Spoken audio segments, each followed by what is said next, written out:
महादेव दोस्तों, कैसे हैं आप। आखिर कब होगा महाविनाश, कब होगा महाप्रलय, कब होगा इस कलयुग का पूरी तरह अंत। वीडियोस तो आपको कई मिलते होंगे कि महाविनाश कल ही मौजूद है, कल आपके सर पर महाविनाश होगा, लेकिन आखिर वो सत्य बात क्या है। आखिर ये महाविनाश होगा कब, ये महाप्रलय होगी कब। आज इस वीडियो में हम जानेंगे। धर्मशास्त्र से हम सब सारे प्रमाण देखेंगे, तो बने रहिए वीडियो।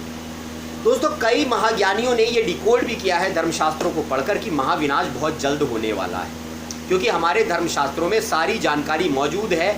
जो जानकारी हमें चाहिए वो सारी जानकारी हमारे धर्मशास्त्रों में मौजूद है। और कई धर्मशास्त्र इस समय के लिए इंगित कर रहे हैं कि भाई हाँ, यही महाविनाश का समय है। जैसे आज बहुत से ग्रंथ प्रचलन में है, एक तो भविष्य मालिका है, उसे डिकोड कर कर लोग जान पाए हैं कि भाई महाविनाश 2-4 सालों के अंदर ही। तो आखिर हकीकत क्या है, आज इस बात को हम जानेंगे। ये महाविनाश कब होगा, महाप्रलय कब होगा, इस कलयुग का अंत कब होगा, जानते हैं इस वीडियो। दोस्तों, आपने अनेक शास्त्र पढ़े होंगे, लेकिन आज मैं एक शास्त्र आपके साथ शेयर करना चाह रहा हूं जो ईसाई भाइयों का, ईसाई धर्म से रिलेटेड है, बाइबल। आज मैं इसमें जो बताया गया है विनाश कब होगा वो आप सबके साथ पढ़ने जा रहा हूं। उसको गौर से सुनिएगा, क्योंकि हमारे जितने भी धर्मशास्त्र हैं वो बड़े पहेली नुमा हैं, उन्हें समझना बड़ा कठिन है। लेकिन इस बाइबल में बड़ी क्लियरली, बहुत ही आसान शब्दों में दिया है कि महाविनाश कब होगा। तो कहीं महाविनाश हमारे सर पर तो नहीं, या अभी महाविनाश में बहुत टाइम है, आज इस वीडियो में आप जान सकें। तो स्टार्ट करते हैं आज का वीडियो। दोस्तों, ये है पवित्र शास्त्र बाइबल। ये छोटी सी पुस्तक आती है, इसे आप ले सकते हैं, कहीं भी कैरी कर सकते हैं। बहुत छोटी पुस्तक आती है, नया नियम भी इसको कहते हैं। तो दोस्तों, इसका मैं पेज नंबर आपके साथ पढ़ रहा हूँ।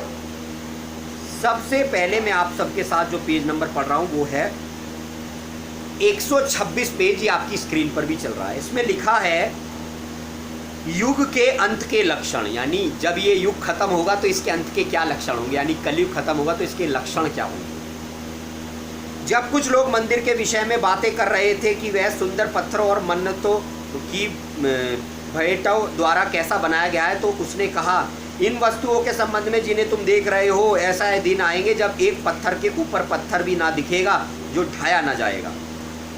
फिर आगे कह रहे हैं, तब उन्होंने यह कहकर उससे प्रश्न किया, हे गुरु, ये बातें कब होंगी, और जब ये बातें होंगी तो इनके क्या चिन्ह होंगे। कि हे गुरु, हमें पता ये बातें कब होंगी, और जब ये होंगी तो इनके क्या साइन होंगे, क्या चिन्ह होंगे। उसने कहा, सावधान रहो, कहीं तुम भ्रमित न किए जाओ, क्योंकि बहुत से लोग मेरे नाम से आकर कहेंगे मैं वही हूँ। कह रहे हैं सावधान रहना, बहुत से लोग कल की अवतार बनकर आ जाएंगे कि भाई मैं ही हूँ, लेकिन तुम उन पर विश्वास न करना, तुम अपने धर्मशास्त्रों की बात मानना। समय निकट आ पहुँचा है, पर तुम उनके पीछे ना चले जाना। कि समय बहुत निकट है, लेकिन पाखंडियों के पीछे मत चले जाना। जब तुम लड़ाइयों और उपद्रवों की चर्चा सुनो तो भयभीत ना होना, इन बातों का होना आवश्यक है। कह रहे हैं जब तुम लड़ाइयों की चर्चा सुनो, आज युद्ध, देशों में युद्ध चल रहे, लड़ाइयाँ ही चल रही हैं, गृह युद्धों के आसार बने पड़े, गृह युद्ध चल रहे, लड़ाइयों के आसार ही हैं, लड़ाइयों के संकेत ही हैं। इन बातों का पहले होना आवश्यक है। भगवान खुद कह रहे हैं इनका होना आवश्यक है नई सृष्टि की रचना के लिए। परंतु उस समय एकाएक अंत ना होगा, परंतु उस समय पूर्णता अंत नहीं होगा। तब वो उससे कहने लगा कि जाति के विरुद्ध जाति और राज्य के विरुद्ध राज्य उठ खड़े होंगे। आज जाति और जातियों में लड़ाई हो रही है, राज्य आपस में लड़ रहे हैं। भयंकर भूकंप आएंगे, आ रहे हैं ना, जगह जगह महामारी होगी, कोरोना, सही है, अकाल पड़ेंगे, आकाश में भयंकर बातें होंगी और बड़े बड़े चिन्ह दिखाई देंगे। आज आपने देखा होगा आकाश में बड़ी बड़ी प्राकृतिक घटनाएं आपको दिख रही होंगी। पर इन सब बातों के होने से पहले मेरे नाम के कारण वे तुम्हें पकड़ेंगे। परंतु इन सब बातों होने से पहले लोग तुम्हें पकड़ेंगे, क्योंकि तुम मेरा प्रचार करोगे। तुम्हें सताएंगे, सभागृह में ले जाएंगे, बंदी गृह में डालेंगे और राजाओं अधिकारियों को सौंप ले जाएंगे। इससे तुम्हें साक्षी देने का अवसर मिलेगा, यानी इससे तुम्हें ये कहने का अवसर मिलेगा, आप लोगों ने हमारे साथ ऐसे किया था। अतः अपने मन में बचाव के लिए पहले से तैयारी ना करना, और पहले से तैयारी मत करना बचने के लिए मेरे भाई, क्योंकि मैं तुम्हें ऐसी बोली और ऐसी बुद्धि दूंगा कि शत्रुओं में से कोई भी तुम्हारा सामना ना कर सकेगा, ना खंडन कर सकेगा। क्योंकि मैं तुम पर ऐसी कृपा करूंगा, तुम ऐसा बोलोगे कि कोई तुम्हारा खंडन नहीं कर सकेगा। परंतु तुम्हारे माता पिता, भाई बहन, सब मित्र भी धोखा देकर तुम्हें पकड़वाएंगे, यानी जो खास लोग हैं वही तुम्हें पकड़वाएंगे। और तुम्हें कितनों को तो मरवा डालेंगे। मेरे नाम के कारण सब तुमसे घृणा करेंगे, यानी मेरे नाम के कारण सब तुमसे घृणा करेंगे, क्योंकि तुम मेरा प्रचार करते हो। मेरे अंगने में तुम्हारा क्या काम है, जो है नाम वाला वही तो बदनाम है। जो असली नाम वाला होगा वही बदनाम होगा। गाना कितने पहले बना दिया। फिर भी तुम्हारे कोई एक बाल बांका नहीं कर पाएगा, कि तब भी कोई तुम्हारा एक बाल बांका नहीं कर पाएगा, परंतु अपने धीरज द्वारा तुम अपने प्राणों को बचाओगे। तुम धीरज के द्वारा ही अपने प्राणों को बचाओगे, सब्र रखना।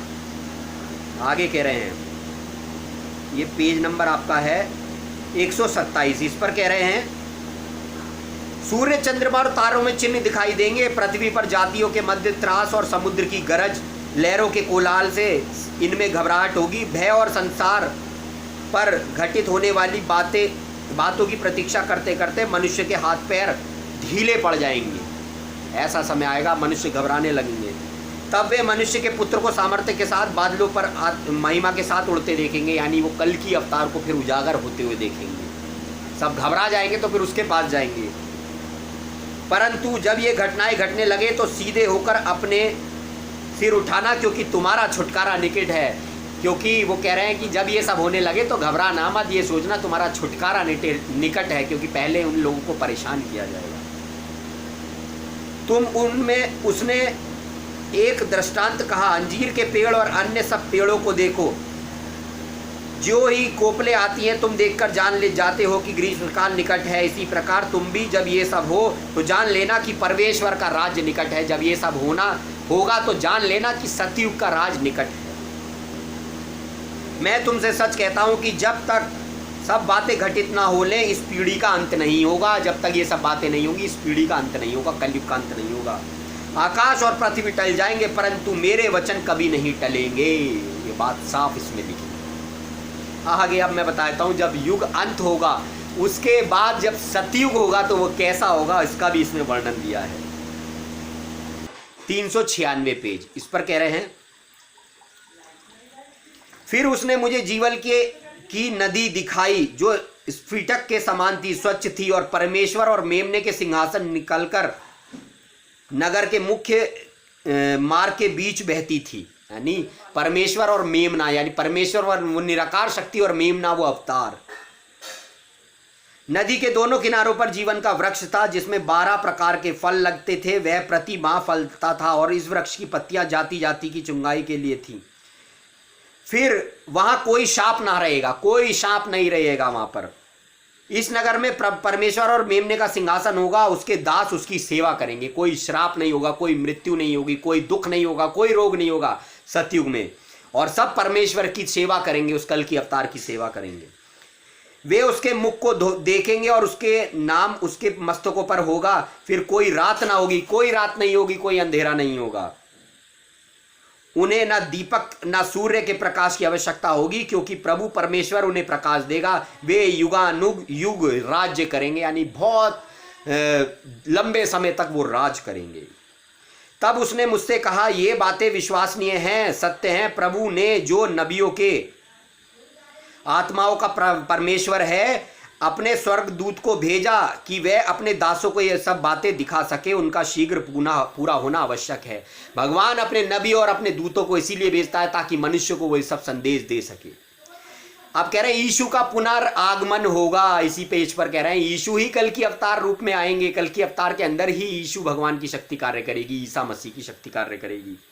देख मैं शीघ्र आने वाला हूं, धन्य है वह जो इस पुस्तक की नबूत के वचनों को मानता है। क्या मैं दोबारा आने वाला हूं, और धन्य वो लोग हैं जो इन पुस्तकों को मानते, इस पुस्तक को मानते हैं।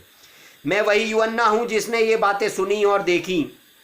आगे नीचे का पढ़ लेता हूं। उसने मुझसे कहा, इस पुस्तक की नबूत की बातों पर मोहर न लगा, क्योंकि समय निकट है। जो अन्याय करता है वह अन्याय करता रहे, और जो अशुद्ध है वह अशुद्ध ही बना रहे। कह रहा है जो अन्याय कर रहा है भाई तो अन्याय करता रहे, जो अशुद्ध है वो अशुद्धि बना रहे।